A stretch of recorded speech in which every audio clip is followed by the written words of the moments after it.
questions for the Congressman? Go ahead. Congressman Paul, I'm the commander of the VFW post here in Bedford, and I speak for a lot of veterans in southern New Hampshire who are concerned about the rules of engagement policy that this administration has imposed on our military overseas attempting to defend us and our country.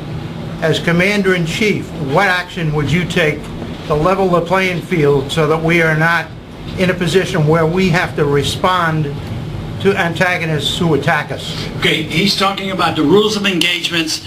They are stringent, and people under fire have to follow the rules of engagement, and they get endangered. Well, that should be eliminated. But the way that gets eliminated and that whole thing changed is the way you go to war. If you're at war, you fight war, and the rules of engagements are the rules of war. It's when you slip into a war and go into nation building and you don't know even who the enemy is, and when victory will come, then you're policemen and your social workers, and that is wrong. I would never permit that to happen. I'd be very, very cautious about going to war.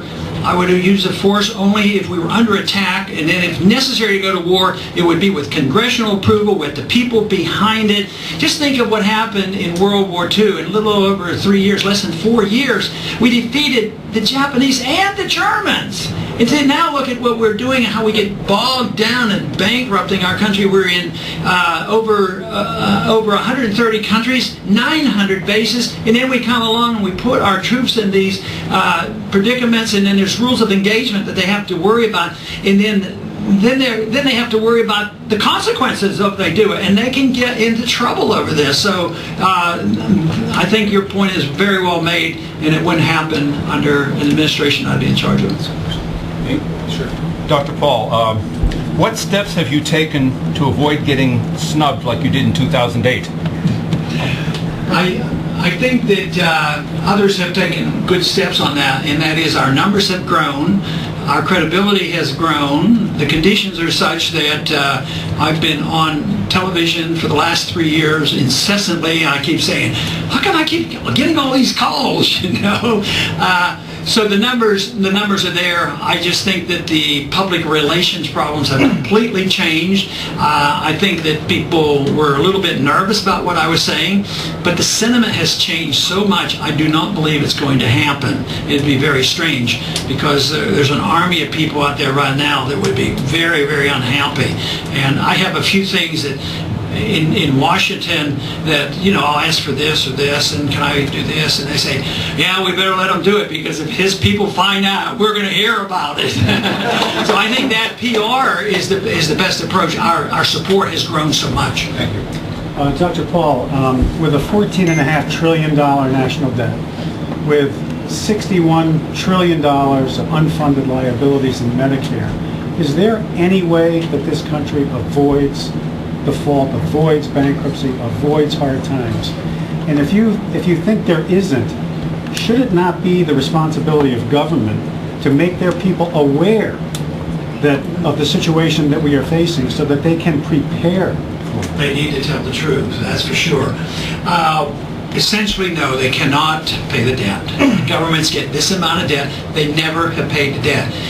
I don't think that means you shouldn't try and work it out and cut your overseas welfare spending and corporate welfare and try to work out and get an economy going and try to take care of it. But with this size of debt, it never gets paid. But the threat now is, well, we can't not raise the debt limit because we'll default. Well, that's a gimmick. They're trying to intimidate us to vote so they can go back to spending again. So the default will come. But I don't think it's going to come by us not writing the checks. Everybody's going to get the checks. Everybody's going to get their Social Security checks. The foreign people who hold our debt, they're going to get paid. But the default comes because they're going to get money that doesn't have as much purchasing power. And that is more evil and more sinister, and it should be illegal. It's certainly immoral and unconstitutional, because we're supposed to have sound money. We're supposed to have honest money and fulfill our contracts.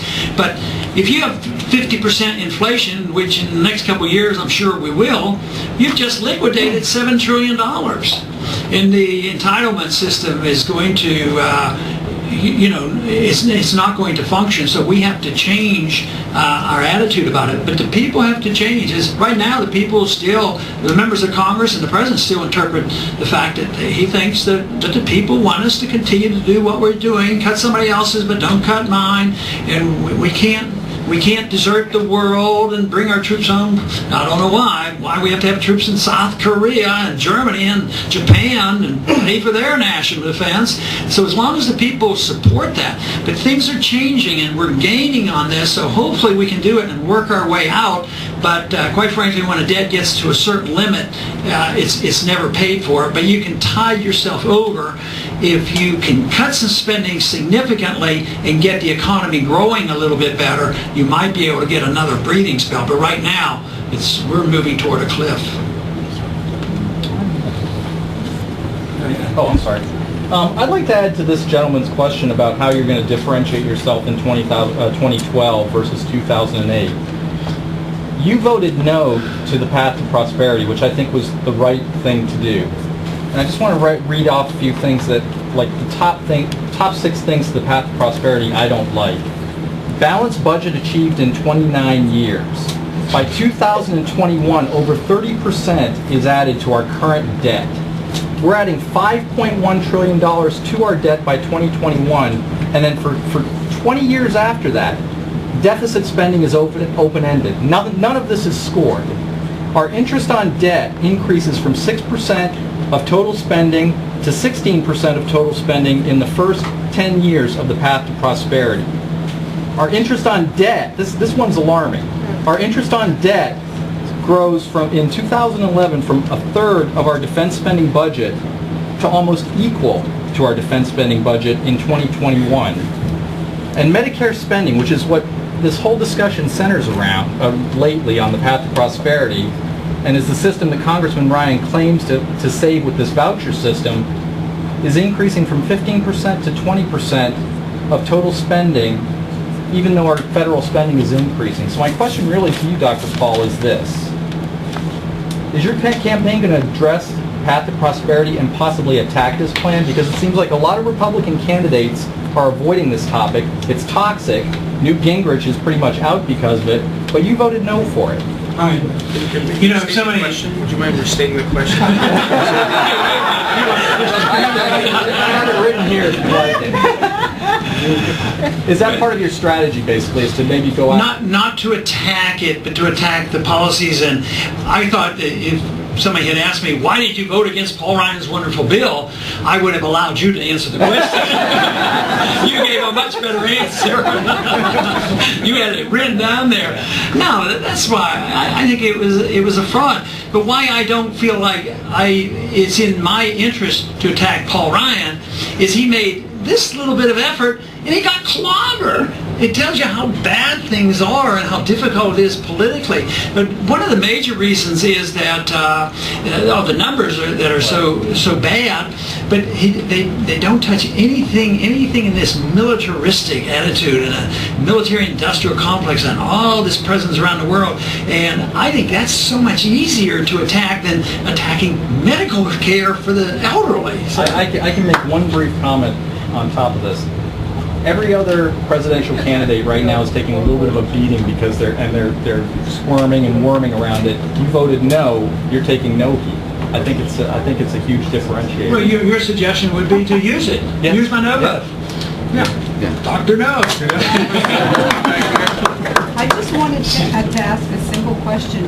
Acknowledging Obamacare and Ryan's plan, is our Social Security now being already affected by either of those plans? Because we've had some of the care that we've been given before that was covered, no longer being covered, and it's critical care. Not that I know of. Obamacare did have some, whether it's gone into effect or not, I'm not positive of that, but Ryan's plan is not the law of the land. I mean, that was just an outline, and it wasn't passed by the Senate, and even if it had been passed by the Senate, it's not the law of the land. That is sort of an outline, so that Ryan's plan wouldn't do it, but maybe there's something in Obamacare. Go ahead. Yeah, I just want to jump in here, Congressman. One of the questions that was submitted to us by probably somebody's in the other room over there says basically acknowledges that the unemployment rate is actually closer to 20%, and that small business is the engine that drives the economy but is under fire by all levels of government. Do you have any specific plans for job creation or helping small businesses and new entrepreneurs start up? Well, I don't designate small, big, new, or whatever.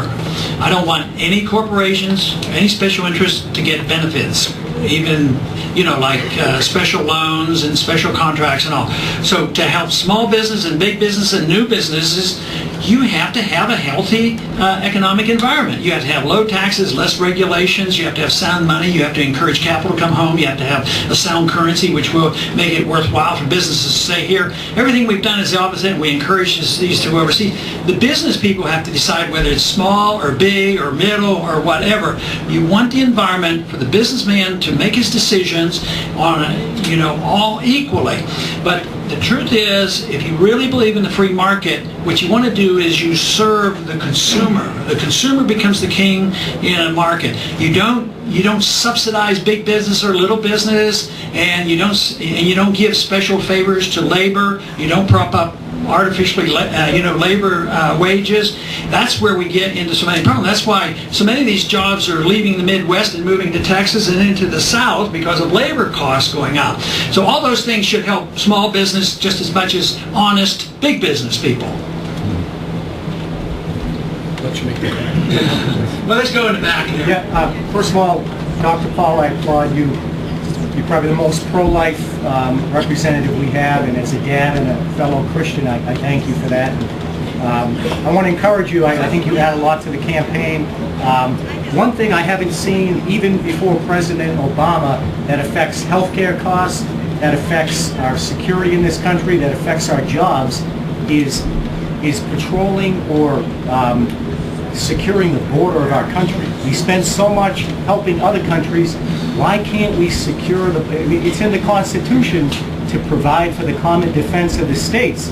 And I've got friends in border states that are at risk 50, 70 miles in.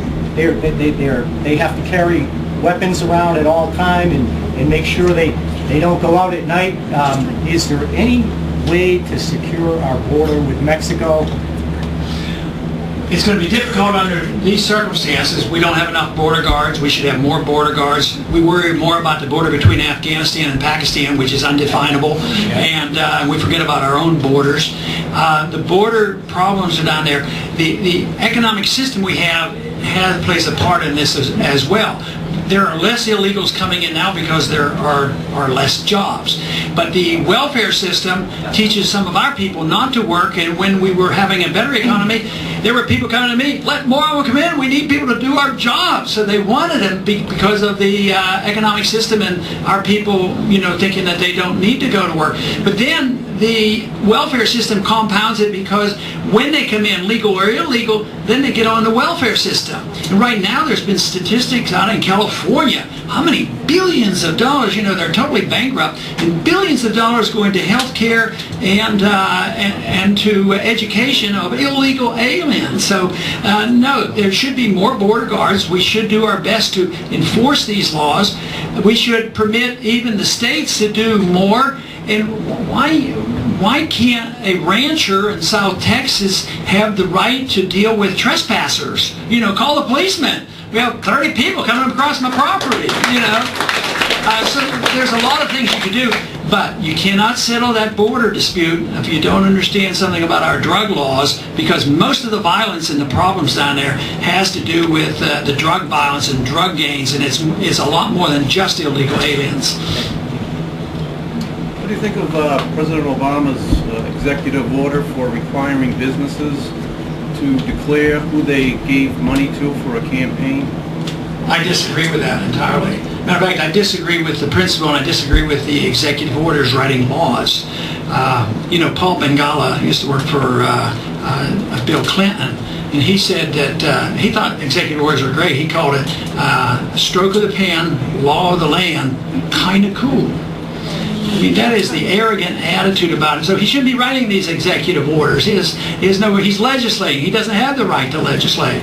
And if we had the right president there, they would cancel out executive orders like that. Paul, two-part question. The UN recently made Syria the head of the Security Council and Iran in charge of human rights. I didn't hear it. Want to restate the question again?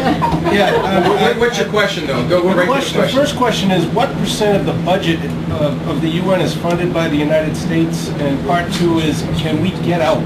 The answer to, okay, how much, what percent do we pay the UN and can we get out? Well, if you pass my bill that says get out of the UN, yes, we could get out.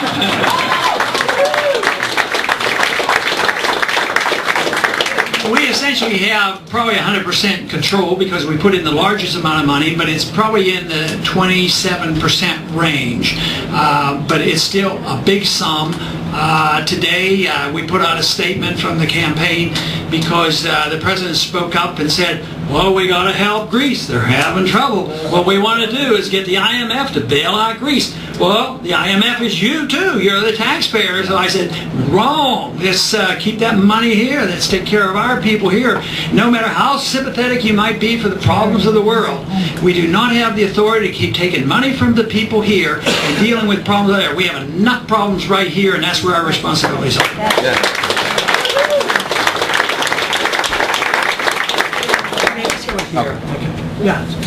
Dr. Paul, when you talked about if we had consumer protection as the fulcrum, that would take care of a lot of our problems, what do you think of the Consumer Protection Bureau, agency, whatever it is, that they just created with that woman, what's her name?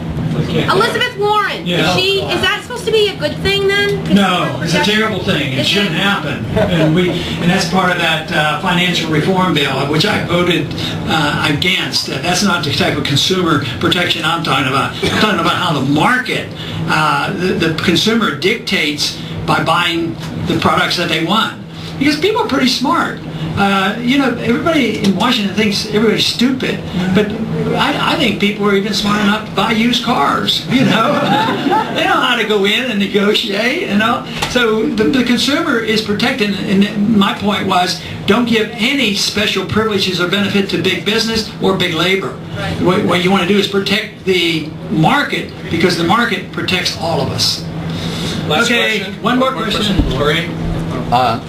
Doctor, every time that Hillary or Barack or Michelle go on a trip overseas, they hand out money like there is no tomorrow. 20 billion here, 10 billion there. Two-part question. Where does the money come from and how is there a way to stop it? He asked about all the money when our leaders go overseas. They make promises, they give away the money. Who pays it and how can it be stopped? Yes, it could be stopped by Congress. Congress still has the purse, even though we've lost a lot of control because when it came to bailing out those foreign banks, the Federal Reserve does it on their own. So we don't have as much control as we should. But yes, Congress could just refuse to do it. And where do they get the money? Well, they might tax, but the economy's so weak you can't tax anymore. You could borrow. We've been borrowing, but the borrowing is not as easy as it used to be. So most of it is coming out of the Federal Reserve. They just print the money, which is a tax, because the prices go up. See, we print treasury bills to send foreigners, and they're still trusting the system, and then we don't have the money. So the Federal Reserve, if we spend $10 billion this week we don't have, we print a treasury bill, and the Federal Reserve puts $10 billion in our treasury, and they got it out of thin air. Before, they were restrained because they had to have something of real value behind it, because that's why the founders said you had to have gold or silver behind our money. But no, it could be changed because our leaders have been irresponsible in making these promises, just like the president promised today. The bottom line, there is no accounting for that money. The what? Bottom line, there is no accounting for that. Well, there's an accounting in the sense that it'll be appropriated, yes, but the Congress is acting in a bad manner. They should be held accountable. When anybody votes for all this stuff in this foreign aid business, they should be told. I think he's referring to when she takes these elaborate vacations. Oh, you mean the cost of the plane? The plane, the Oh, no. No. He's talking about She's always giving out gifts. giving out money. I thought- But she thought maybe he was talking about the plane. No. not the plane, the whole expense of her Spain trip, who's paying for that? That's You the taxpayers? and everybody else. I'm against all that. That's my point. I want you to have your money and keep your money. You can spend it, not the government. Thank you. First of all, how about a round of applause for Congressman Ron Paul?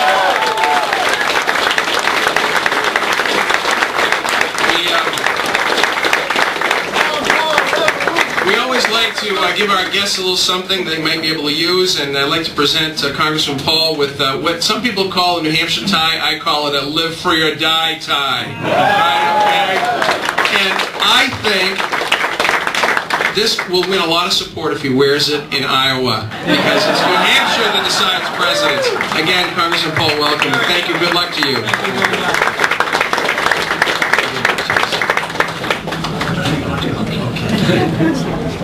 Thank you.